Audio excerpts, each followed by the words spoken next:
5월달은 가정의 달로 교회에서 지키면서 가정을 어떻게 잘 세울까, 가정에 관한 말씀들을 이제 우리가 많이 보았습니다. 여러분 말씀들이 혹시 기억나시는지 모르겠어요. 이제 암송 구절이니까 시편 127편 1절은 여러분들이 다 기억하실 거라고 봅니다. 그래서 5월 첫째 주는 우리가 시편 127편을 봤습니다. 하나님께서 집을 세우지 아니하시면 세우는 자의 수고가 헛되다.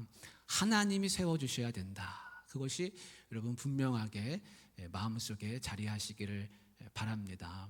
두 번째 주는 우리가 잠언 23장 24절부터 26절까지 말씀을 봤습니다.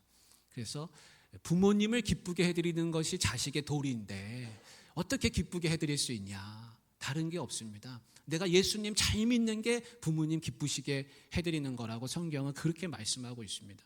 그래서 의인의 아비는 크게 즐거울 것이요 지혜로운 자식을 낳은 자는 그로 말미암아 즐거울 것이니라. 네 부모를 즐겁게 하며 너를 낳은 어미를 기쁘게 하라. 부모님을 기쁘게 해드리는 것은 내가 의롭게 되는 것이고 내가 지혜롭게 되는 건데, 내가 의롭게 되는 건 다른 게 아니라 예수님 잘 믿으면 의로운 사람 되는 것이고, 내가 하나님 잘 섬기면 하나님의 지혜가 나에게 임하는 줄 믿습니다. 우리 세 번째 지난주는 아굴라와 브리스길라의 가정을 같이 봤습니다. 아굴라 브리스길라의 가정은 어떤 가정이었습니까? 환난을 겪었고 행복하기가 어려웠지만 그 두 사람은 늘 함께하는 부부였다라는 것이고, 그 환난을 겪었을 때 사도 바울을 고린도에서 만나서 그 가정이 새로워졌는데 그 가정이 축복의 통로요 복음의 씨앗이 되는 것을 우리가 같이 보았습니다. 여러분의 가정도 부부가 늘 함께하시고, 그리고 목적을 분명하게 해서 우리 가정은 어떤 방향으로 나아가야 될지, 복음의 씨앗, 축복의 통로, 은혜의 그런 통로가 되실 수 있기를 간절히 바랍니다. 오늘 말씀은 이 가정의 달 말씀을 함께 좀 정리하면서, 그러면 어떻게 하면 이런 가정이 될 수 있을까? 그런 걸 좀 생각해 보면 좋겠습니다. 여러분 집안에 가장이 계십니다. 가장. 우리 가장이신 분들이 이제 많이 계시죠. 꼭 남자만 가장하는 건 아닙니다. 그죠? 여성분도 얼마든지 뭐 가장 하실 수 있습니다. 그래서 가장은 사전에서 찾아보니까 이렇습니다. 뜻이 집안의 어른, 집안의 어른, 집을 이끌어가는 분, 이렇게 되어 있습니다. 여러분 집집마다 가장이 다 계십니다. 물론 내가 가장이기도 하죠. 그러나 진짜 가장이 계시는데 그 가장은 누구시냐면 예수님이세요. 예수님. 여러분 가정에서 가장은 어느 자리에 앉나요? 자리에 앉을 때 어느 자리에 앉으세요? 상석이에요? 중앙이에요? 그렇지 않다는 거예요. 어디에 앉냐면 가장 자리에 앉는다는 거예요. 이럴 땐 좀 웃으셔요. 가장 자리에, 모퉁이에 요즘은 그렇게 앉으신다는 거예요. 그래서 가장을 가장 자리에 앉는 이런 가정이 있으면 안 되는 거죠. 여러분 예수님이 집안의 가장이신데, 여러분 예수님이 집안에 지금 어디 계십니까? 중앙에 계세요? 아니면 가장 자리에 계세요? 가장 자리에 계시면 안 됩니다. 다 중앙으로 모셔서 가정의 한 중앙에, 가장 상석에 모실 수 있는 그런 여러분의 집들이 다 되시기를 간절히 바랍니다. 집에 또 가장이 있으시고 또 집에는 가훈이라는 게 있습니다. 가훈. 여러분 집에 가훈이 있으십니까? 저는 집에 가훈을 제가 만들었어요. 저는 2009년에 이제 결혼을 했거든요. 2009년에 결혼했는데 이제 5년 동안 애가 안 생겼어요.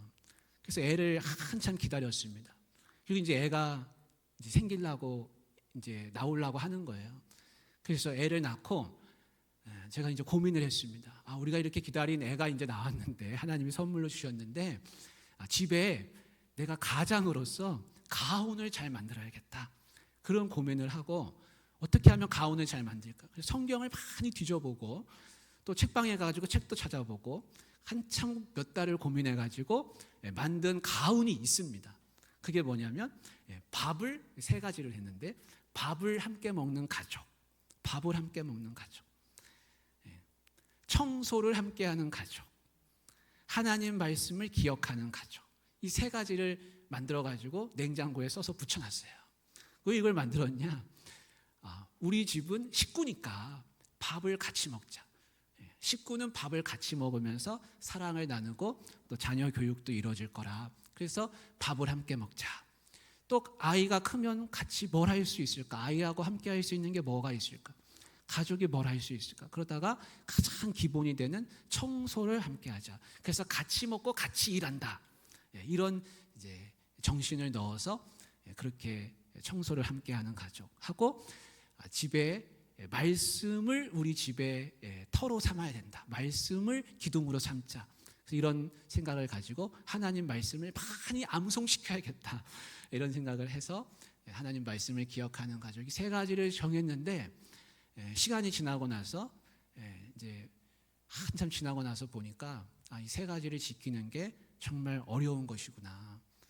근데 누구부터 가장 지키기 어려웠냐면 저부터 가장 지키기가 어려운 거예요. 가훈을 제가 만들었는데 제가 못 지키더라고요.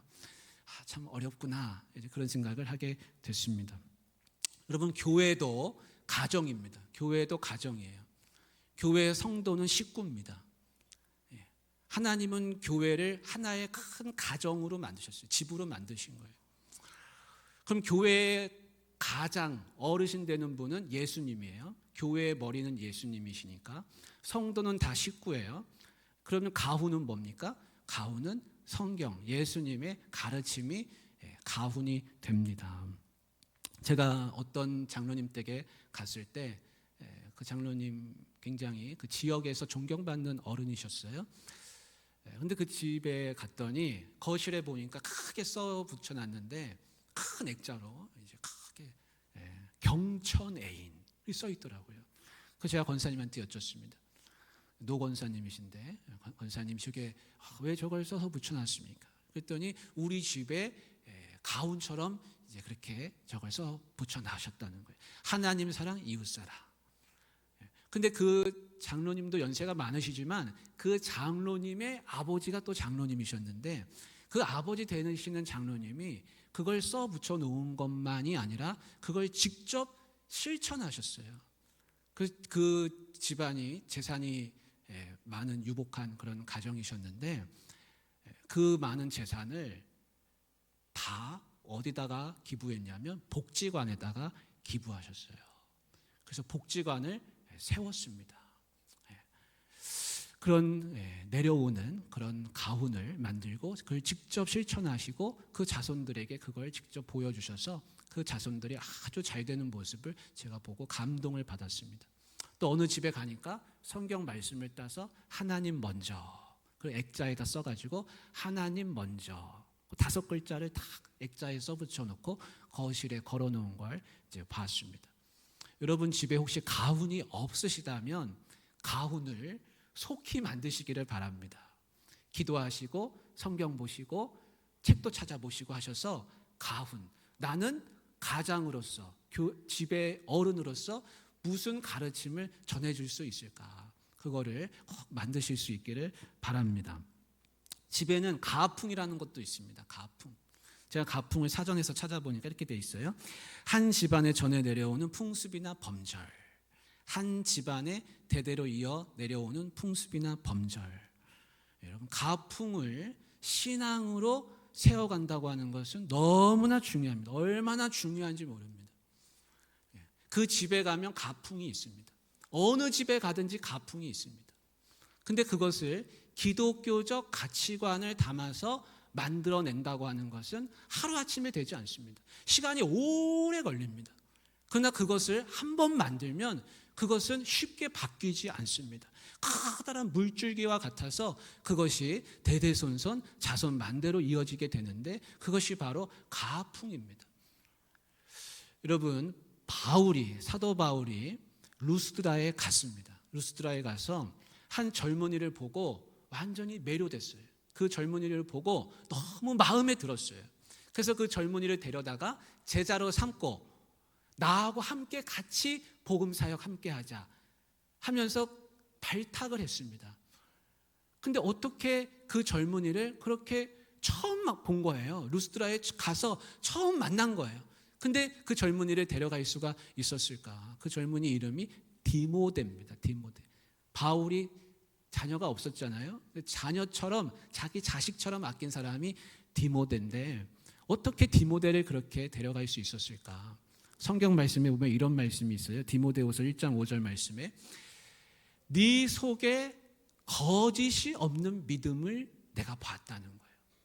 근데 그 믿음은 디모데만 보고 판단한 게 아니라 뭘 봤냐면 이 믿음은 먼저 네 외조모 로이스와 네 어머니 유니게 속에 있더니 라는 말씀이 나와요.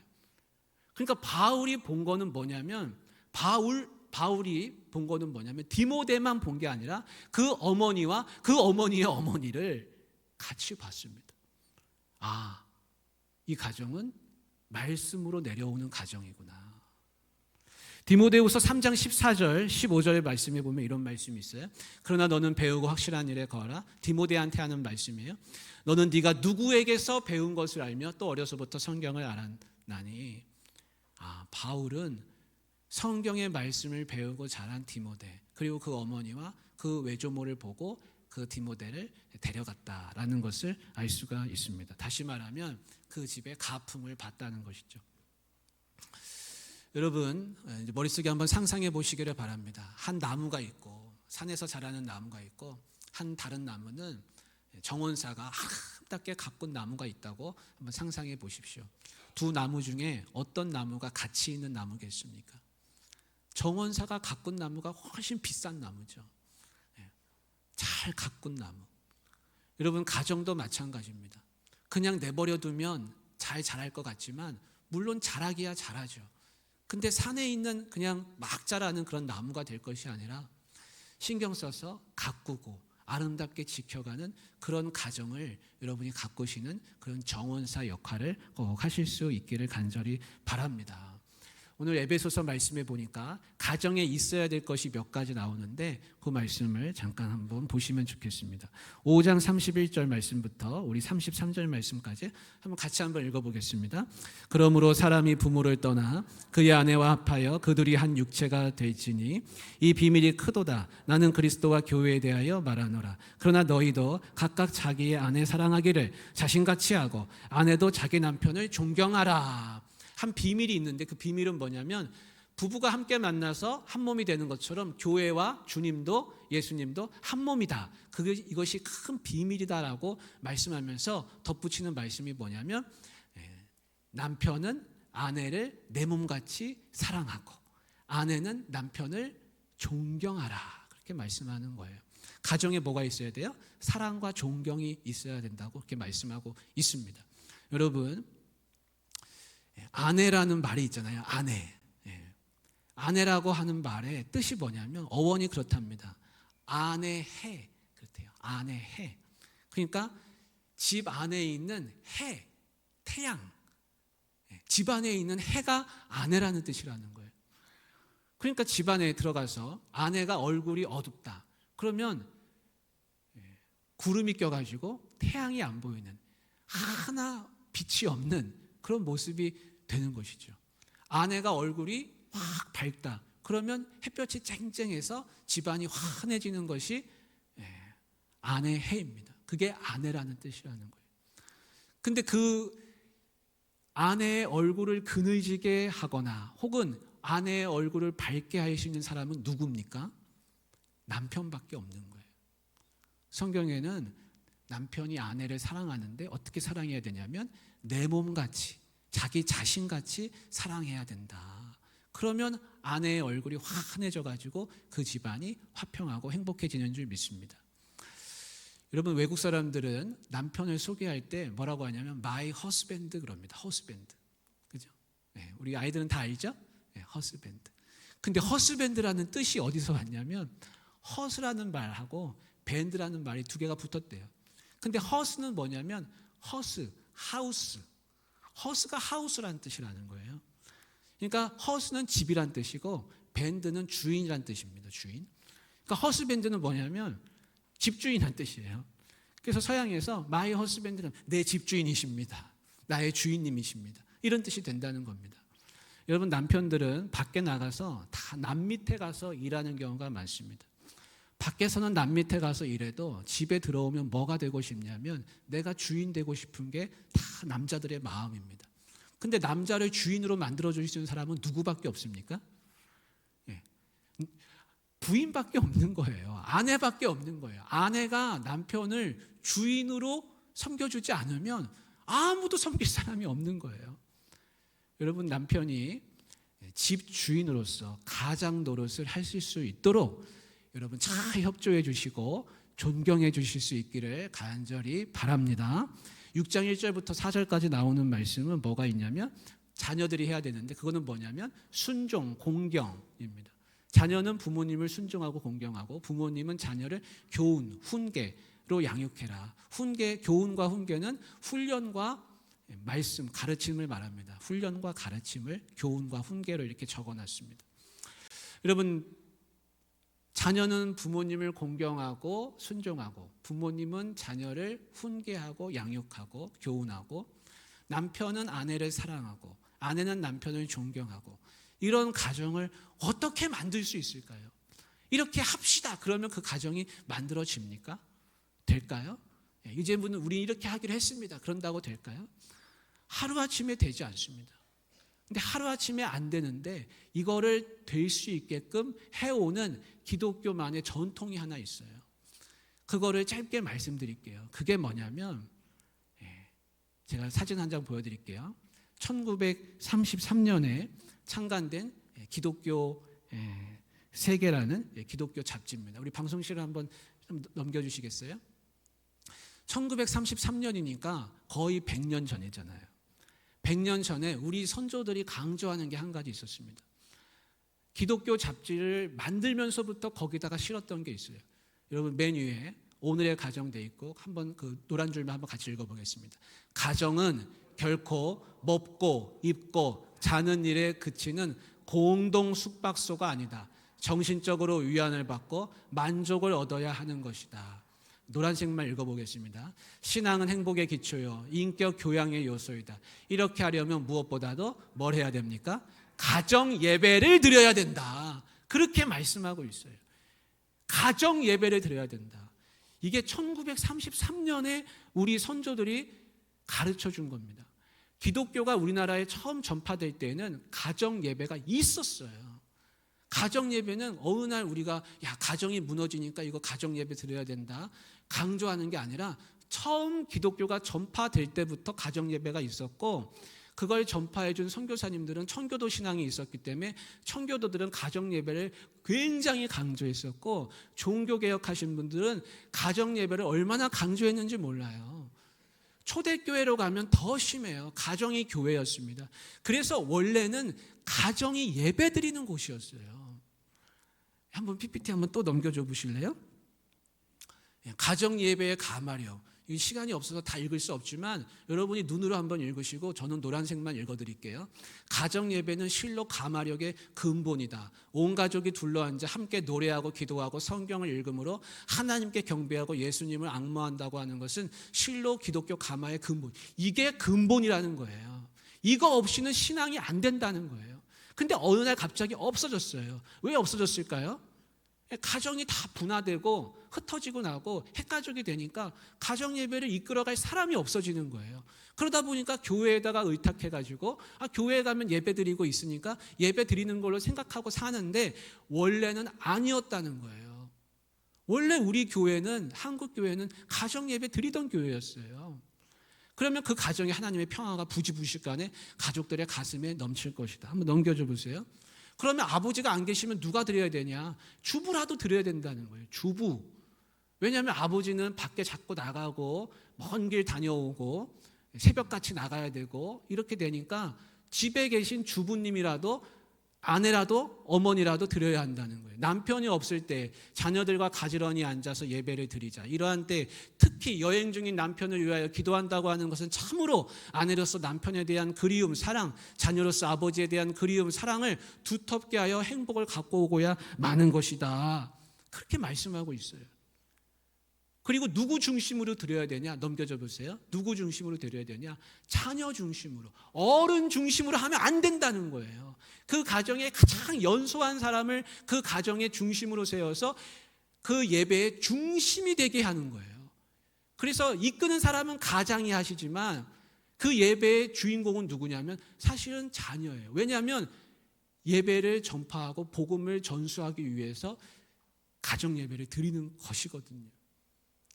그래서 찬송도 말씀도 자녀가 알아들을 수 있게 하고 기도도 알아들을 수 있는 말로 하라고 하는 것이 나오고 있습니다. 더 올라가면요, 1910년 대로 더 올라가잖아요. 이런 말씀이 있어요. 성경 잡지 창간, 이것도 창간호예요. 잡지 창간호부터 시작하는 거예요. 가정 예배는 도덕 근본상의 작용입니다. 그리스도교의 한 가지 뛰어난 점은 자신의 몸과 집안을 잘 다스리는 것입니다. 그렇게 말씀하고 있어요. 지금 가정 예배 혹시 드리고 계십니까? 만약에 안 드리고 있다면 우리 가정은 왜 신앙 전수가 잘 안 되고 있을까? 이거를 안 해서 그렇다는 거예요. 이거를 안 해서. 지금부터 당장 시작하는 게 맞습니다. 그래서 한번 넘겨줘 보시겠습니까? 이렇게 하면 가정교육도 잘 되고 모든 게 된다는 거예요. 맨 끝에만 제가 읽어볼게요. 그런 이유로 재산이 많든지 사회적 지위가 높든지 가난하든지 천하든지 그런 가족 말할 것도 없이 가정 예배에 최선을 다해서 가정 천국 만들어야 된다 하는 것이 우리 선조들의 가르침입니다. 여러분, 아브라함은요, 가정 예배 드렸습니다. 아브라함은 집에서 예배 드렸어요. 계속 가면서 예배 드렸습니다. 여러분, 여호수아 예배 드렸습니다. 여호수아가 뭐라 그랬습니까? 여호수아가 너희가 섬길 자를 오늘 택하라. 오직 나와 내 집은 여호와를 섬기겠다. 여러분, 욥이 가정 예배 드렸습니다. 욥기 1장 5절에 보면 자녀들을 다 불러다가 명수대로 번제 드렸어요. 명수대로. 자녀가 10명이었잖아요. 10번 예배 드리는 거예요. 한 명씩 다 예배 드렸습니다. 여러분, 유교 시대에는 제사를 어디서 지냈죠? 유교 시대는 집에서 제사 지냈습니다. 근데 우리는 왜 집에서 안 하죠? 유교 시대는 집에서 제사 드렸기 때문에 유교 정신이 내려왔죠. 집에서 드려야 됩니다. 제가 이슬람 문화권에서 5년 살았잖아요.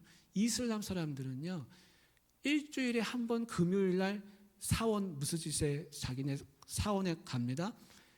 예배는 7일 동안 드립니다. 어디서 드려요? 집에서 자녀들 다 모아놓고 메카를 향해서 가정 예배를 드리는데 7번 예배 드려요. 7번. 최소 5번. 보통 7번 내지 5번을 무슬림은 예배 드려요. 그러니까 무슬림이 굉장히 신앙이 좋고 그 안에 한번 들어가면 자녀들은 밖으로 나오기가 어려워요. 기독교 가정은 어떻습니까? 기독교 가정은 다 손을 놔요. 그리고 교회에 가면 교회를 보내줘요. 그러면 예배 드린 걸로 생각해요.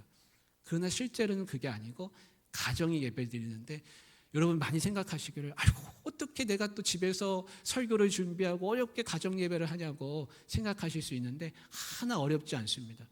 집에서 자녀들 모아놓고 기도 한번 하시면 가정 예배 되는 거예요. 거기다가 시간 남으시면 찬송가 하나 덧붙이고, 또 시간이 더 된다고, 여력이 된다고 하면 말씀 한 구절 읽고, 그게 안 된다고 하면 다 안 된다 그러면 같이 모여서 암송 구절 한번 외우고 자녀 잘 때 기도해주고. 여러분, 그렇게 하셔서 만약에 자녀가 없다면 부부라도 2사람이 꼭 하실 수 있기를 바랍니다. 만약에 나는 혼자 계시다, 혼자라도 지금 시작하실 수 있기를 바랍니다. 그래서 옥포중앙의 모든 성도들은 가정 예배를 가정의 근본으로 삼으시고 그렇게 해서 기초를 튼튼히 세워가실 수 있기를 주님의 이름으로 축복합니다. 사랑의 하나님 아버지, 옥포중앙의 모든 성도들이 다 함께 가정 예배 잘 드릴 수 있도록 주님 도와주시기를 간절히 원합니다. 예수님의 이름으로 기도드리옵나이다. 아멘. 우리 주선한 능력으로 함께 찬양하겠습니다.